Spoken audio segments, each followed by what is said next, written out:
Les programmes Autant Savoir sont bien connus de celles et ceux qui ont été acteurs ou actrices dans diverses interventions ou uniquement par le soutien dans la prière. Bonjour à toutes et à tous. Je dis toutes, on ne sait jamais, il peut y avoir des sœurs et puis bien sûr des frères. Mais je ne m'adresse pas à n'importe qui. Comme vous le savez pour certains, l'association Plein Zoom a pleinement intégré ce programme d'évangélisation que je vais vous proposer, un programme d'édification aussi, sous forme de reportage, de pédagogie ou de formation biblique, tout ceci formant le champ missionnaire. Et c'est ce que nous avons vécu avec mon épouse, vous le savez, de 1995 à 2002. L'agglomération de la ville de Pointe-Noire est peuplée principalement par les Vilis. 2000 Français environ résident au milieu des Occidentaux dans la ville haute. Les expatriés côtoient rarement les Ponténégrins, au Grand Marché par exemple. Pointe-Noire, c'est aussi la côte atlantique.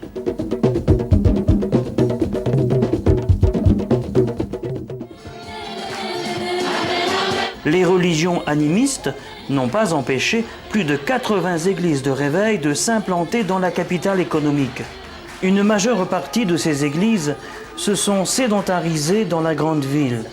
De ce fait, les villages en brousse ne sont pratiquement pas visités par l'Évangile.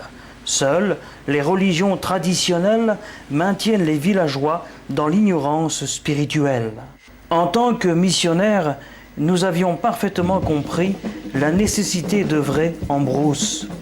Traversant savanes et marécages, je devais, avec une équipe, visiter une zone de 30 km à la ronde et d'y observer les besoins en matière d'évangélisation. Ici, l'une des plus grandes églises traditionnelles animistes, mystiques, dans la circonscription de Chintanzi. Malgré leur croyance en Dieu, la sorcellerie, les images, le fétichisme, les bougies sont inclus dans leur philosophie. Les adeptes, malheureusement, demeurent ainsi dans l'ignorance des Saintes Écritures. Concernant la jeunesse villageoise, elle demeure oisive. Nous nous sommes installés à Chiminzi. Ce village avait déjà été évangélisé jadis. Personne ne nous attendait, il faut tout préparer, nettoyer, reboucher les trous de la toiture en paille.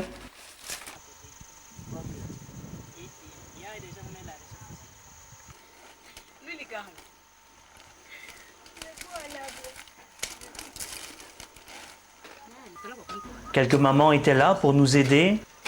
Même les latrines sont prêtes pour nous. Et puis, il faut attendre que le soleil baisse un peu. Moins de chaleur, on peut mieux bouger. Ce sera la visite de quelques villageois autour de cette petite église.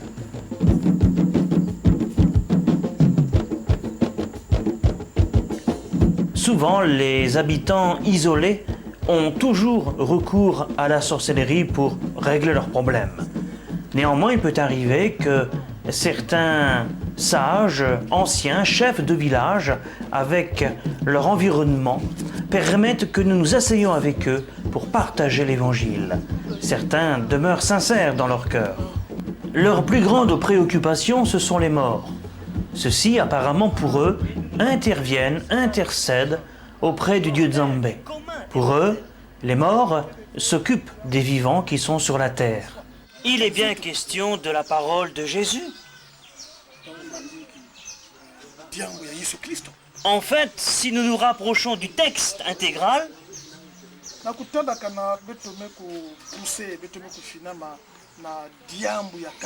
si vous demeurez dans ma personne, vous êtes mes serviteurs. Vous êtes mes esclaves.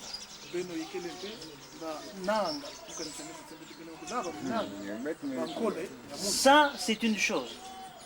Malgré la barrière linguistique, certains comprennent quelques littératures bibliques rédigées en français. De réelles conversions suite à l'annonce de l'Évangile se sont opérées, à l'exemple de ce jeune homme rempli de bonne volonté. Lors de notre première tournée d'évangélisation, ce frère a été parmi les premières âmes que nous avions gagnées dans ce village de Timéji. Vous verrez vous-même la manière dont il bat le tam-tam, la manière dont il accompagne, et celui qui fait presque, je peux dire, l'animation de l'église, qui est en quelque sorte le moteur de l'église ici. Et cette situation de son vélo vraiment pose problème. Quand le vélo est cassé, il y a un fer qui est cassé, alors il peut faire une semaine, il ne peut pas arriver ici parce qu'il habite un peu plus loin de l'église. L'handicap physique ne l'empêche pas d'entraîner les autres chrétiens dans la louange.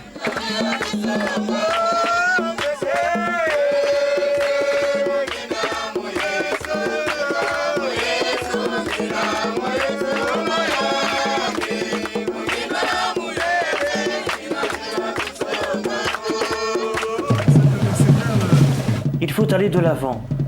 Avec l'équipe, nous empruntons les pistes étroites traversant la brousse. Les villageois l'utilisent parcourant plusieurs kilomètres à pied en une journée, allant d'un village à un autre. Le pasteur Jean Bikoumou faisait cela régulièrement afin de visiter les chrétiens isolés. À quelques kilomètres, il y a le village de Mboussou. Les Vili construisent leurs maisons en planches. La tradition est très ancrée et rares sont les Blancs qui empruntent la piste centrale du village. Le lac Caillou, c'est le point de rendez-vous de tous les pêcheurs. La pirogue est l'outil de travail journalier ici.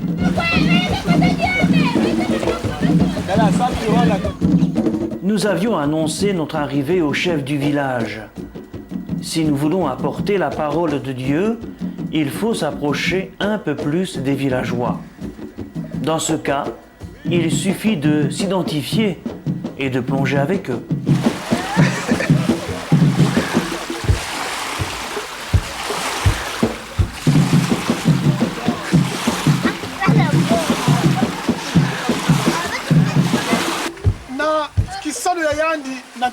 La Bible dit que Jésus a donné sa vie sur la croix pour vous. Il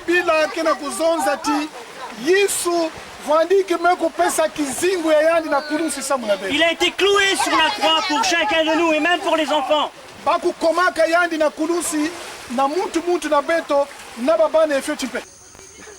Oui. Lui, hier, quand je le regardais, là, il pensait, il ne savait pas ce que moi j'étais en train de voir dans mon cœur. La cellule de... Apporter l'évangile comme Jésus le faisait au bord des lacs est une chose. Mais le contact direct n'est pas à négliger. Le point commun qui facilite le dialogue est la religion, car ils croient tous en quelque chose.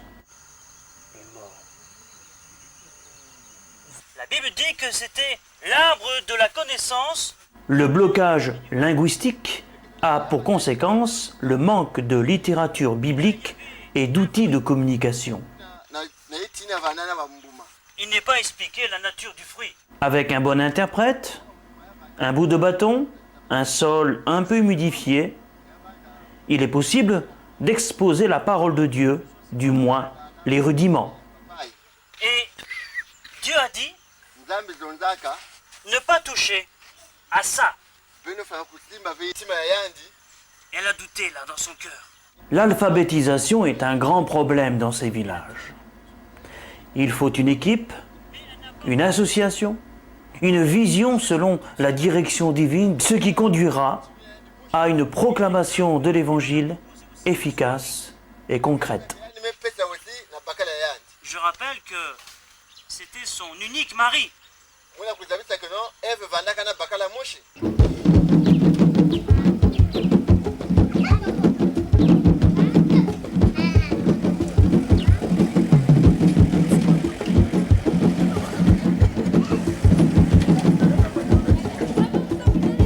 Concernant les rencontres d'études bibliques ou de prières, elles se font annoncer par une espèce de cloche. Ce soir-là, nous étions équipés d'un petit groupe électrogène de 1 kVA5 acheté en France en 1998 pour la mission. Et normalement, un village, disons, que nous avons à cœur. Et nous pensons qu'il y a beaucoup de travail à faire ici. Il y a à côté une influence de certaines sectes qu'il faille effectivement déjà commencer à dénoncer. Un projecteur de 500 watts, c'était le super luxe pour ces villageois. D'habitude, il s'éclaire avec des lampes lucioles ou des bougies.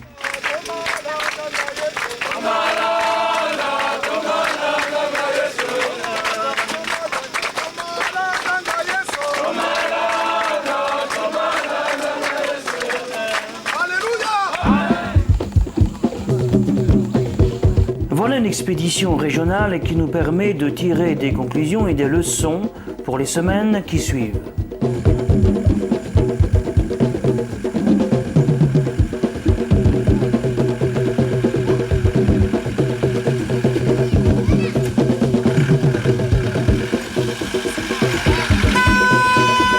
Le manque d'ouvriers dans la moisson se fait cruellement sentir. Il faut donc préparer des témoins efficaces, armés bibliquement et spirituellement, pour l'annonce de l'Évangile dans ces contrées. Un programme de formation biblique qui s'intitulait le Centre de formation à l'évangélisation, en sigle CFE, a pris forme au sein de l'EADC, Église des Assemblées de Dieu du Congo à Pointe-Noire. L'appui de l'EADC régional, en particulier dans le Kwilu, en termes de couverture spirituelle, a permis à bon nombre d'étudiants de se parfaire dans les premiers rudiments du service sur le terrain afin de devenir des missionnaires locaux et nationaux. Motiver des chrétiens à évangéliser, c'est d'abord toucher la tête de l'Église qui donnera son approbation afin de travailler librement dans les différents quartiers ponténégrins en guise de formation. Les stagiaires en sont eux-mêmes édifiés. Le village de Côte-Matève sera un lieu d'exercice pratique.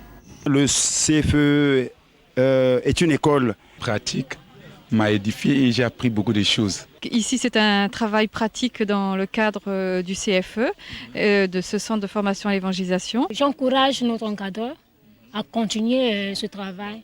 Le travail apporte du bon fruit.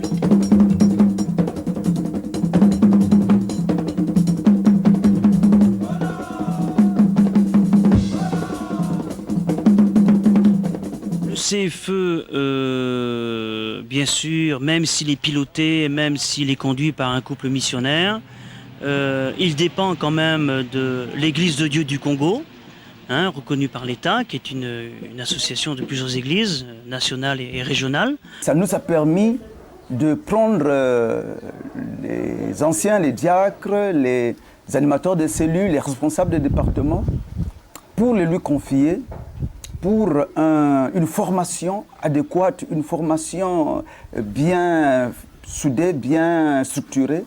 Et cela a permis à ce que dans notre assemblée, qu'il y ait tous ceux qui veulent être formés, qu'on envoie au centre de formation à l'évangélisation. Et cela aussi a été très bénéfique pour notre assemblée.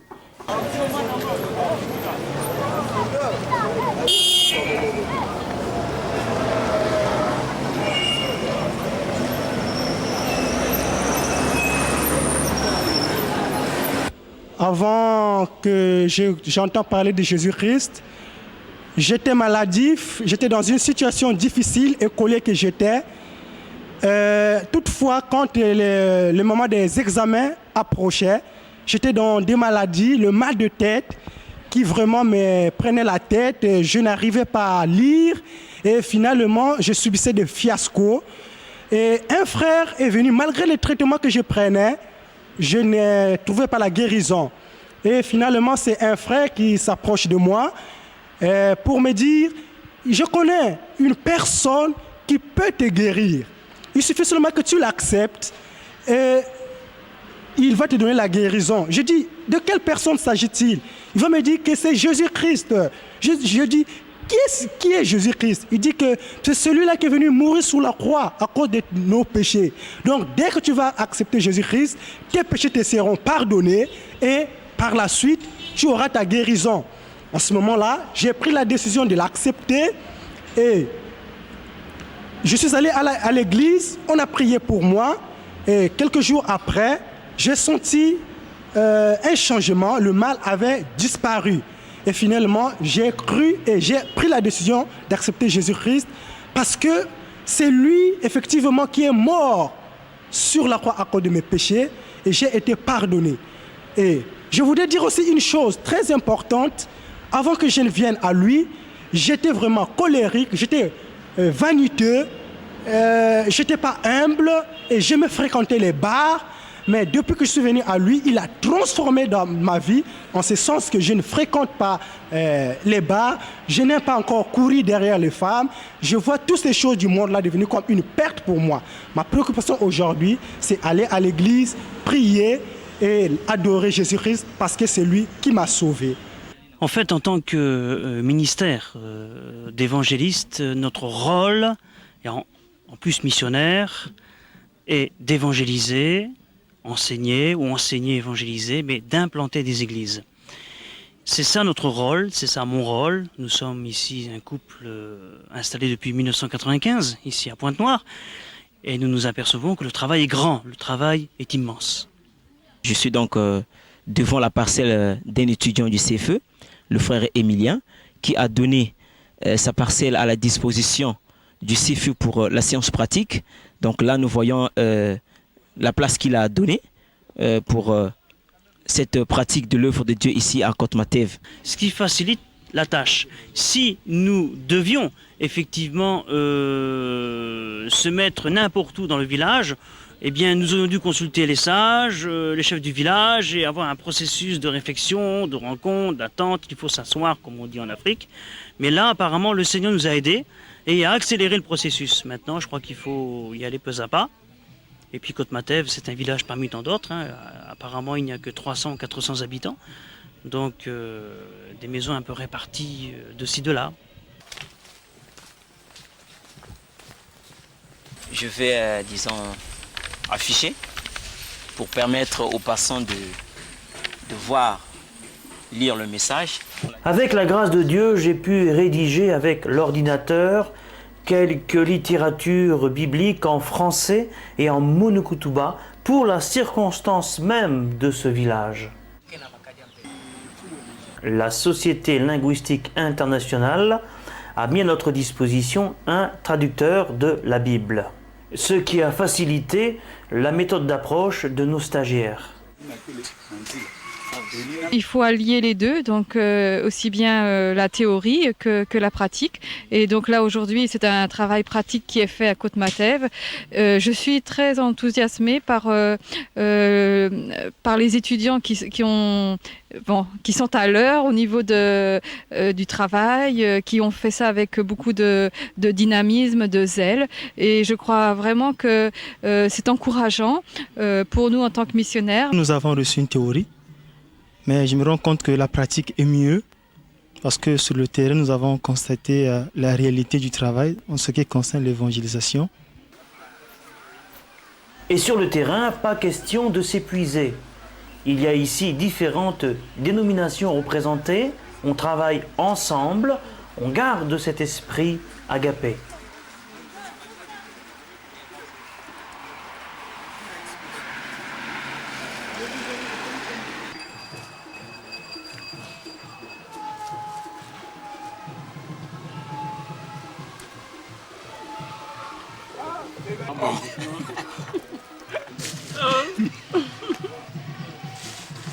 Aujourd'hui, c'est une soirée audiovisuelle.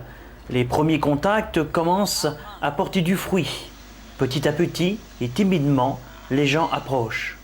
La peau du tam-tam doit être chauffée pour une meilleure résonance musicale. Il faut installer matériellement.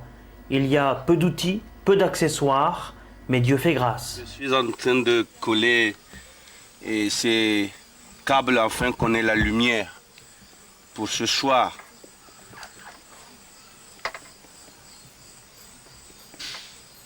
Là, par exemple, l'éclairage pose problème. Là, nous sommes loin de la ville. Alors, il nous faut vraiment de l'électricité. En campagne, il faut vraiment des projecteurs pour éclairer, parce qu'on ne va pas le faire dans l'obscurité.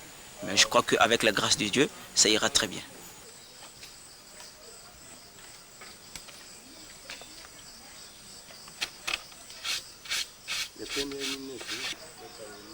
Au travers cette soirée audiovisuelle, les stagiaires reçoivent un enseignement complémentaire. Il y a différentes méthodes d'évangélisation. Le tout est de savoir laquelle correspond à tel ou tel champ de mission. Le problème, c'est qu'on n'a pas tellement bien enseigné, ou on a mal enseigné, qu'est-ce que l'évangélisation, comment apporter la bonne nouvelle à l'intérieur et à l'extérieur de l'Église. On n'a pas formé des témoins. Et les témoins de l'Évangile doivent aussi se rencontrer sur le champ pour adorer le Seigneur. Un culte ensemble, un culte collectif, sans pour autant le faire dans l'église locale respective.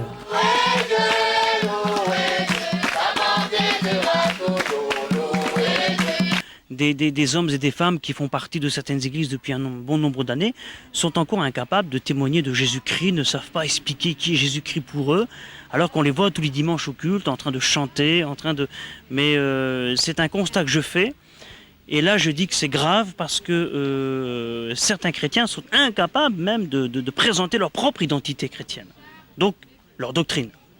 J'ai appris que à travers, par exemple, les choses de la nature, les faits de la nature, je peux par exemple bâtir un enseignement pour l'intéresser.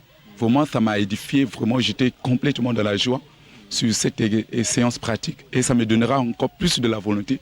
Et ça suscite en moi cette soif de pouvoir témoigner, par exemple, ceux qui sont encore perdus à travers le porte-à-porte. Apporter l'évangile à d'autres demande bien sûr de la réflexion, de l'étude de la parole de Dieu, malgré les difficultés en matière de livres d'études. Et il y a des difficultés. Les difficultés, oui et non.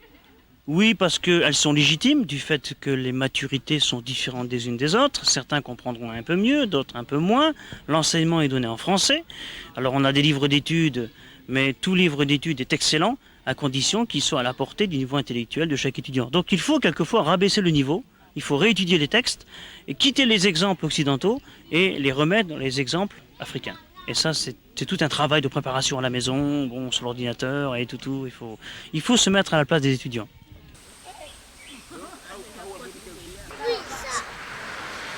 Ce que j'ai retenu, vraiment que je n'avais pas eu dans d'autres formations, mais que j'ai eu au CFE, c'est que la stratégie, comment bâtir une église. Et on nous a enseigné que d'abord, il faut commencer par la cellule d'évangélisation.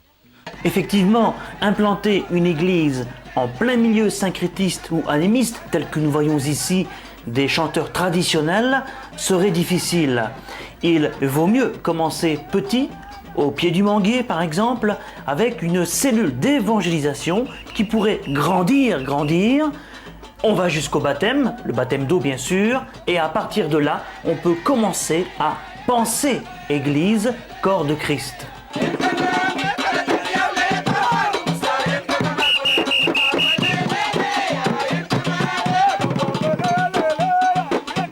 Le milieu est étudié, globalement parlant et en vue d'avion. Je sais à peu près de quelle manière la région d'Oukoulou travaille, comment vivent les gens. On sait qu'il y a des religions animistes, il y a du mysticisme, il y a du syncrétisme. Ce n'est pas de leur faute. Ils ont été initiés à une religion.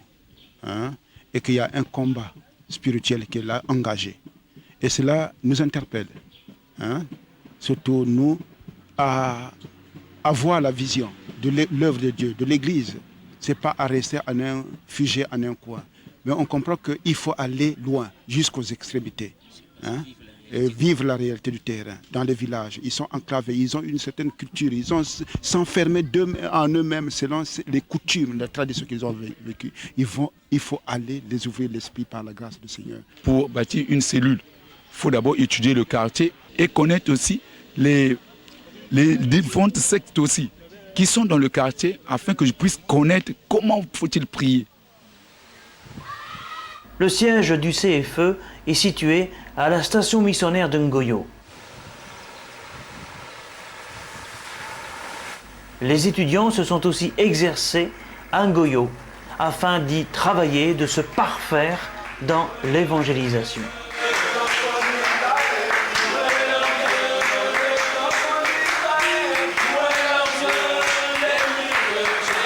La soirée d'évangélisation et je vois les gens qui arrivent un peu à la fois, ils sont déjà là, d'autres s'approchent. C'est intéressant de voir que peut-être peu à peu, ils s'intéressent. Alors dès que la musique a commencé, les personnes s'approchent, ils hésitent, ils viennent et puis les voilà qui sont prêts à regarder ce film et surtout à entendre la parole de Dieu qui va être annoncée par un serviteur.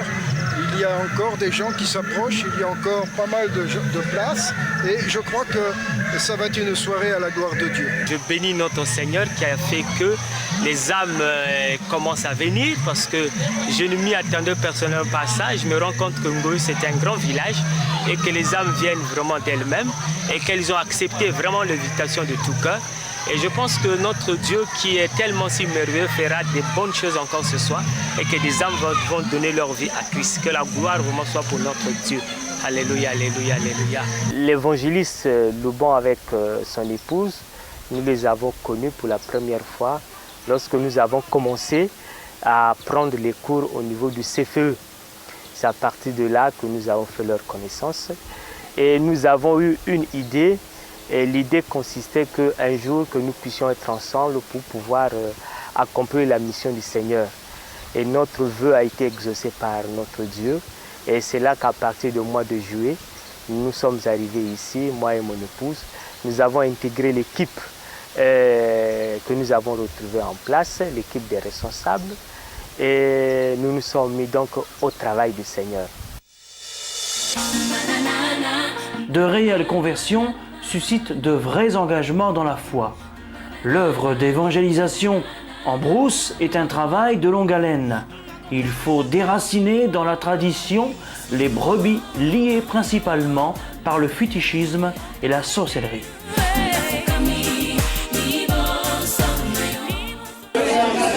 À chaque service de baptême, c'est une victoire supplémentaire pour l'église locale. Et cela, c'est un encouragement à long terme. Avec le missionnaire évangéliste Daniel Luba, dans tout ce que nous avons appris, il y a certaines choses que nous ignorons. Comment les tactiques, les méthodes d'aller sur le terrain et comment faut-il appréhender le terrain, comprendre ce qu'il faut. Cette personne est en face de moi, elle a des difficultés. Je dois avoir clair pour bien discerner ce qui se passe. Et vous savez que les gens ne se laissent pas toujours approcher par notre témoignage, n'est-ce pas? Du tact. Ne rentrez pas de suite avec l'évangile, mais approchez petit à petit les personnes et créez un climat de confiance. Il y a un petit croquis que je viens de faire sur ce papier. Souvent, nous parlons à des gens qui nous donnent l'impression de ne pas entendre ni écouter ce que vous dites. Comprenez-vous cela? Vous avez l'impression que vous parlez à des murs. Mais est-ce qu'il m'entend? Est-ce qu'il m'écoute? Mais en renversant la situation, est-ce le moment pour vous aussi de parler à cette personne? Est-ce que c'est le temps de Dieu? Souvent nous forçons les choses et nous faisons plus de mal que de bien. Prise en considération par l'ensemble des églises locales, le stagiaire reçoit son certificat de stage devant la grande assemblée lors d'un culte en commun. Il peut œuvrer librement dans son assemblée locale et bâtir des projets pour la proclamation de l'Évangile dans la région. Toutes les églises se réclamant du nom de Jésus sont parfaitement libres de recevoir cette formation dans le but d'implanter des églises là où les déserts spirituels existent encore. J'inviterai aussi les églises d'envoyer des bien-aimés parce que ça donne un esprit d'ouverture et c'est très intéressant de telle sorte que nous comprenons, nous rentrons dans l'œuvre de Dieu dans la dimension d'évangélisation. Nous devons, je pense, aller de plus en plus dans ce sens-là, travailler en commun avec les différentes églises. Et c'est ça que nous devons atteindre de plus en plus pour que ici, au niveau de Pointe-Noire, les églises puissent vraiment s'unir davantage et que nous puissions faire force devant l'ennemi. Les églises sont vraiment dénominations, sont contre des dénominations, peuvent se démener à envoyer les étudiants. Des églises qui ont la vision de la mission d'évangélisation et qui sont prêtes à envoyer des étudiants pour être formés en la matière. Voilà une mission qui se termine jusqu'à la prochaine inscription des nouveaux stagiaires. À bientôt.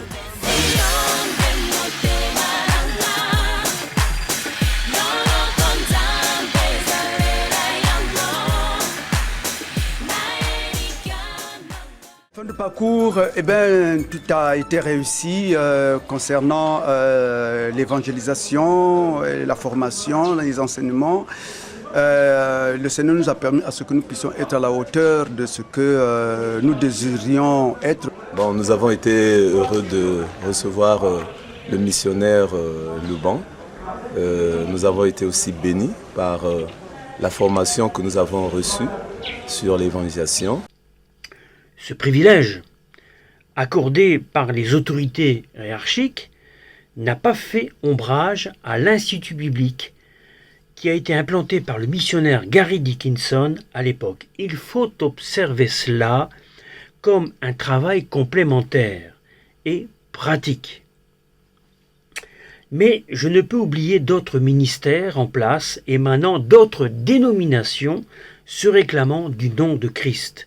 Les pasteurs Timothée, Bernard Dadier, Alidor Thibois et bien d'autres ont été actifs au sein de Autant Savoir, au sein de l'audiovisuel et même dans leur lieu de culte où je suis intervenu. Aujourd'hui, je me tourne vers la nouvelle génération montante qui bénéficie de l'expérience et la maturité des pères spirituels. Mais je m'adresse aussi aux pères que j'ai connus, collaborant ensemble dans l'œuvre missionnaire à l'époque. Unis d'un même cœur, face aux petits écrans de télévision Ponténégrin et dans les lieux de culte sur Pointe-Noire. Je nomme ainsi les pasteurs Jean-Baptiste Bafungissa, le pasteur Noël Megakanda, Sylvestre Moukouavile, Jean-Claude Bavedila, l'ancien Bakala, les anciens François Kionga et Daniel Diangana et bien d'autres encore. Je ne peux omettre l'ancien Henri Tsika de l'église La Colombe, implanté au sein de l'internat, le CEP, et j'en oublie encore d'autres certainement. Les programmes Autant Savoir se pérennisent. Même s'ils ont couvert la ville de Pointe-Noire, l'axe de la route de la frontière qui va jusqu'au Cabinda, à Chimbamba, Ngoyo, Kotmatev, Kentomosi, ils sont allés jusqu'au pont du Bakwilou et dans la région du Nyari, des plateaux et même jusque la Sangha. Il en est sorti des programmes audiovisuels pour l'édification de tous les chrétiens. Oui, aujourd'hui, l'audiovisuel, selon le cœur de Dieu, reste encore un défi de taille, mais ô combien palpitant sur le plan de la foi des diverses technologies. Des technologies qui sont évolutives et miniaturisées, qui permettent d'atteindre pratiquement la surface de la Terre. Les multiples réseaux sociaux prennent le dessus sur les pandémies aujourd'hui, plus particulièrement sur le coronavirus.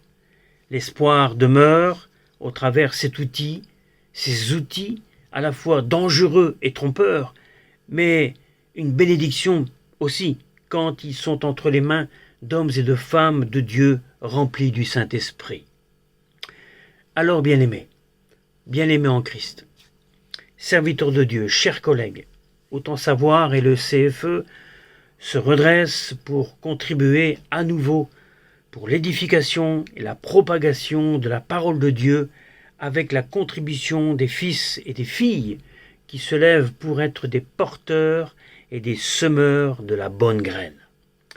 Fin 2022, début 2023, je serai en retraite, Dieu voulant, la retraite pastorale et administrative. L'Église dont j'ai la charge sera conduite par la relève qui se prépare, qui est en formation auprès de mon collaborateur, le pasteur Tadeusz Poreba, qui est déjà venu à Pointe-Noire exercer le ministère, mais aussi pour bâtir des murs. Mais l'exercice du ministère, pour ma part, demeurera aussi longtemps que le Seigneur le permettra. Ne pouvant me déplacer sur le champ, je vous propose donc toute une série d'enseignements fréquentiels qui seront injectés sur la chaîne YouTube Autant Savoir Hauts-de-France, où déjà bon nombre de programmes sont exploitables.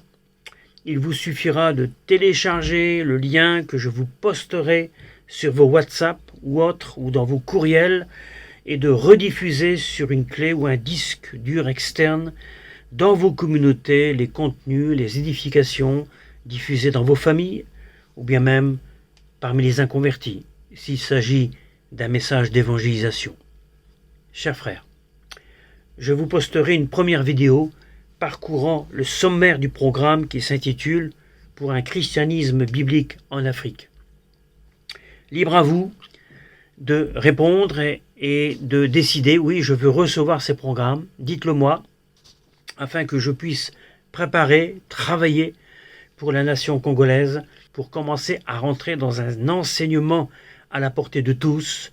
Ce n'est pas une école de théologie, c'est une école pratique. Que Dieu vous bénisse, je vous dis à bientôt.